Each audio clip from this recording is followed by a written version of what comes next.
Okay, bell rang yesterday partway through this, so we're just going to continue on here. So our derivative is cos x minus sine x. What was our original function? Well, what is the antiderivative of cos? You can look over the page or think backwards. The derivative of sine is cos. The antiderivative of cos is sine. Minus. Oh, the derivative of cos is minus sine. So if I have positive cos, then I'm going to get a negative sine and then plus c. Check your work. Derivative of sine is cos, derivative of cos, negative sine, derivative of constant, 0. Okay, what about this one, an exponential? So what is the antiderivative of negative 3 times e to the minus x? Okay, let's kind of break it down, and let's leave that negative 3 out front and not worry about it. We'll take care of it in a moment.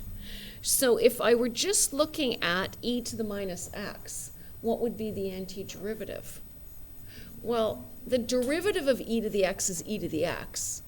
So maybe the antiderivative of e to the minus x would be e to the minus x. But what do you do when you take the derivative of e to the minus x?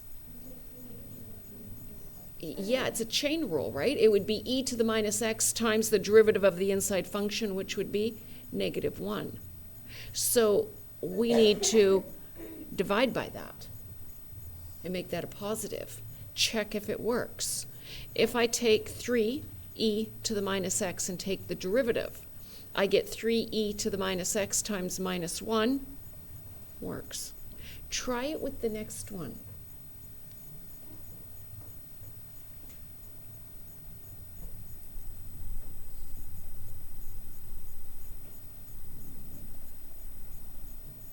That's not going to work for me, is it? If I take the derivative of this, I'm going to get 6 times e to the 2x times 2. It's going to give me a 12. I need to divide this by 2 in order to get 6 when I take the derivative. So what is f at x? 3e to the minus x plus 3e to the 2x plus a constant. Check. The derivative of 3e to the minus x, 3e to the minus x times minus 1, got it.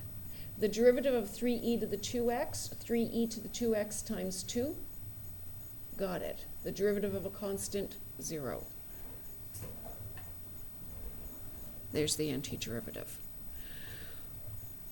Okay, finding the antiderivatives on the interval from 0 to infinity, open interval. Why did they say that? So that we wouldn't have to worry about our denominator being 0. Okay, so taking the antiderivative of this is much easier if you start off by writing it in exponential notation. That is, f at x equals 2x to the minus 2 minus 5x to the minus 1 plus x. So try taking the antiderivative for that function. I'll give you a moment.